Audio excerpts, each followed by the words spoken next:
What would it feel like to sit in the presence of Abdul-Bahá, to visit him in person, and to experience the warmth of his gaze and the depth of his understanding?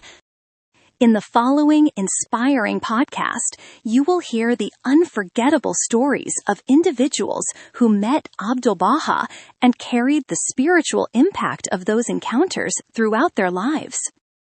Each testimony reveals how he, as the center of the covenant of the Baha'i faith, could recognize the unique spiritual condition of every soul and respond with profound intimacy and love. This podcast is a living memorial to a luminous figure so close to our own time. Through these narratives, we explore the essence of Abdul-Bahá, his humility, his wisdom, and his ability to awaken the noblest qualities within those he met. The lessons drawn from these encounters are not only historical reflections, but timeless guides for our own spiritual journey today. Today, we're going to try something a little different. We're attempting what is maybe the most personal historical shortcut possible. Our mission is to get inside some really rare source material, personal first-hand accounts from people who actually met Abdul-Bahá. It's a deep dive into vicarious experience, really. We're trying to borrow the eyes and ears of these witnesses. Yeah, and through them, understand the kind of profound spiritual and personal impact he had. What did it feel like to have him walk into a room? To stand face to face with the one they called the Master. It's a fascinating question. And to really set the stage for that kind of spiritual magnetism, I think we have to start with that famous early image of him. Oh, the portrait from Adrianople. Exactly, the one taken when he was just 24. It's often described as, this incomparable portrait. And the context there is so important. Adrianople was a place of agonizing exile for his father, Baha'u'lláh. Yeah. So for a 24-year-old, this was a time of immense suffering. And yet, that image, it just radiates this ideal of spiritual beauty. It's a nobility that seems to come from his very core. It's the perfect backdrop for the love and devotion we find in these recollections. And these accounts, they're not just scattered notes. We're lucky to have recordings from the 1992 World Congress. A moment of collective remembrance. Yeah, where many of these friends gathered to share their stories. That event itself was like a living historical archive. You even had figures like Abdul-Bahá Ruhi Khanum there, whose parents hosted Abdul-Bahá in their home in Montreal. These are documented foundations. Okay, so let's jump right in. We should probably start with those immediate defining interactions. The bestowal of names seems like the right place. Yes, because this wasn't just like a casual nickname, it was a powerful act of recognition. Absolutely. Yeah. It was like Abdul-Bahá was seeing their true spiritual reality and giving it a name, a new identity. Take the story of Mr. Shinji Yamamoto. He says his true name, Hussein, was actually given to him by Abdul-Bahá.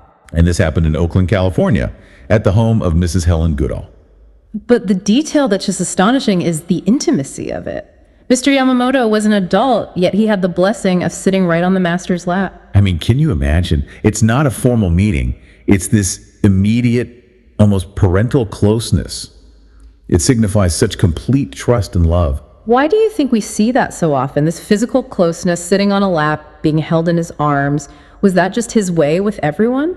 I think the accounts suggest he met every single soul exactly where they were. For children or for people new to the faith, that physical touch, it bypasses all the intellectual stuff, It's a direct connection. It's a direct connection. The spiritual bond is delivered physically. Which brings us to Mrs. Betty Lantombs. Her story has this beautiful, permanent sense of mystery to it. Right. She was just an infant, and he held her in his arms. He whispered something in her ear. And here's the amazing part. She said that for her whole life, no one has ever been able to tell her what he said. It's her own divine secret. Imagine carrying that your whole life. She even said she's looking forward to meeting him again just so she can ask him to repeat it. The connection isn't over, it's just paused. And what's so fascinating is that the mystery itself, the not knowing, became her anchor. It was just as powerful as the name was for Shinji Yamamoto. Okay, now let's move to Mrs. Sylvia Parmalee. She went on pilgrimage to Haifa in 1920. She was only 12 years old. And she spent about 6 days in the master's home, sat at his dinner table every night, attended meetings where he spoke. For a shy 12-year-old, that could have been terrifying. You'd think so, but she said the exact opposite happened. She remembers he was always very, very happy and very encouraging whenever he saw her. Wow. She said his eyes literally lighted up with smiles. She felt his presence just. It helped her overcome a great shyness. So he didn't lecture her on being brave. He just saw the bravery that was already in her and shone a light on it. Exactly. And he gave her the Baha'i name, Badi, a name she treasured so much she passed it on to her own granddaughter. That's a beautiful legacy. Yeah. And she remembers on their last night, he spoke to her saying, Sylvia Parmalee, very good Kaylee Coop. But the key takeaway for her, the thing that stuck with her forever, was sensory, wasn't it? It was his voice. His voice. She described it as the most beautiful musical voice, strong and full with rich overtones. She wished she could carry the memory of that sound with her for her whole life. So it's not just the words. It's the physical sound itself, the resonance, acting as a kind of a vector for his spirit. It's a spiritual imprint made through sound. It's incredible. A blessing for her entire life, as she put it. And that leads us perfectly into maybe the most visceral of all these accounts, the story of the sunshine. For Mrs. Bahia Randall Winkler. Yes, when she was just 5 years old. And this one is amazing because it shows the effect on a truly skeptical child. She's a great foil, right? She admitted she disliked most adults. She saw them with suspicion. Because they were always saying no. A classic 5-year-old protest. And her nurse asks her to change her dress for a very important person, and she just refuses. Flat out no. But then something shifts. Something shifts. She suddenly felt, in her words, as if there was some sunshine all around me, even though there was no sun coming through the windows. And this inexplicable warmth completely changes her mind. She willingly goes to put on her best dress with the blue sash. The critical detail here is that this happens before he even arrives. The energy preceded him. Exactly. The emanation was so potent it affected the very atmosphere of the house. And then Abdul-Bahá walks in, and she has this instant realization. Here was the sunshine. I had felt it long before he came to the house. The man was the light. He was, and that light was powerfully transformative, not just spiritually, but physically. This is where the story becomes famous for the miracle. Right. He went out onto the porch where her mother was dying of tuberculosis, and he healed her immediately. An instantaneous healing. A profound demonstration of that spiritual power. But it wasn't just the healing. He gives her father this prophecy for the house itself. The house is a beautiful house, but someday it'll become a beautiful home. So he's elevating the physical structure into a place of spiritual nurturing. But my favorite part, I think, is the silent conversation he has with the little girl. Mm-hmm. While he's talking to her father, he keeps looking at her with a twinkle in his eye. He's recognizing her. He's bypassing the adult conversation entirely. She felt he was saying to her, I really did come to see you as much as your mother. It was this message of incredible love for, as she put it, even naughty little girls. It's the validation of a child's soul and the lasting effect. When he left, the physical sun disappeared, but she says, that kind of sunshine never leaves one's heart. That moment made her a Baha'i for life. That phrase is just. Yeah. It's perfect. The sunshine never leaves one's heart. It's a permanent endowment.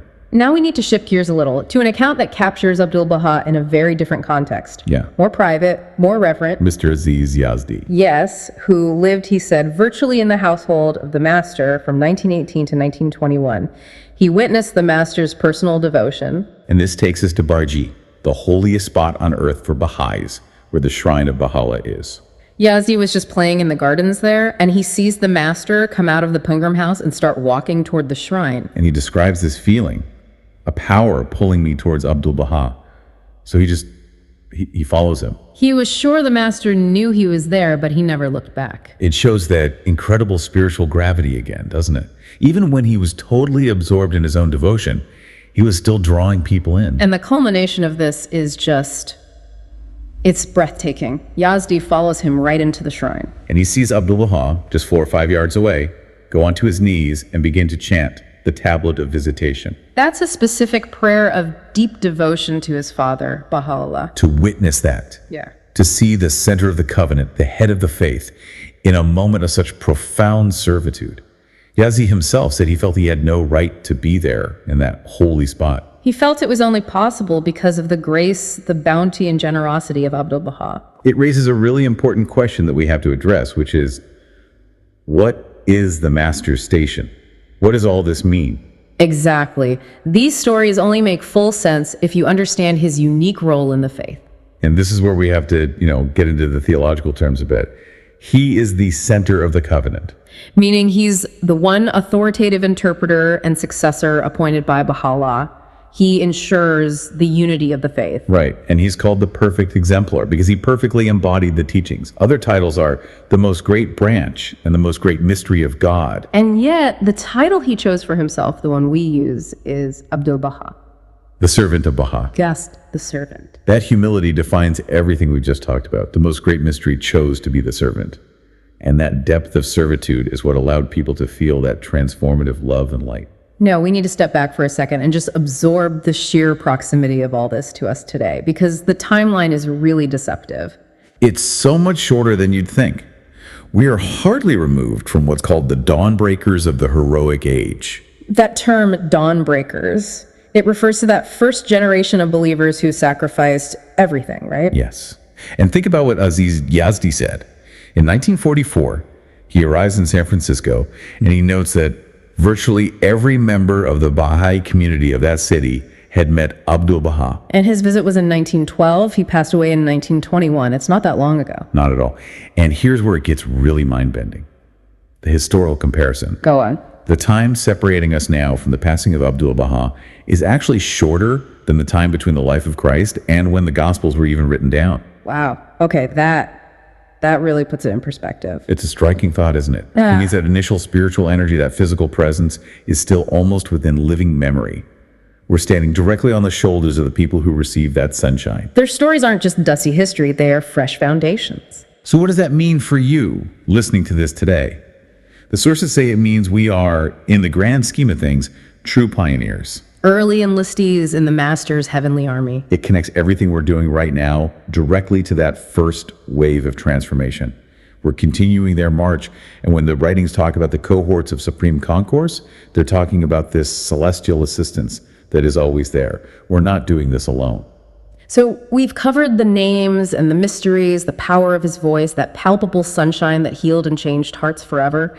These accounts really give us a sense of his unparalleled ability to connect with every single soul. From the most devout pilgrim to the most skeptical 5-year-old.